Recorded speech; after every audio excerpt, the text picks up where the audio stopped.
Alka recording studio Saharsa. DJ वाला छौड़ा तोरा ऊपर छौदही पूरा नहीं तू मान है गे बोली के छै दिन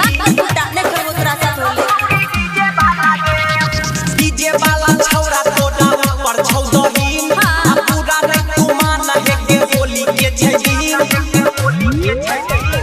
डाले खातिर रंग सब जब छिमा लगे डाले खातिर रंग सब जब छिमा लगे होली खेले यो छौड़ी डीजे वाला गे होली खेले यो छौड़ी डीजे वाला गे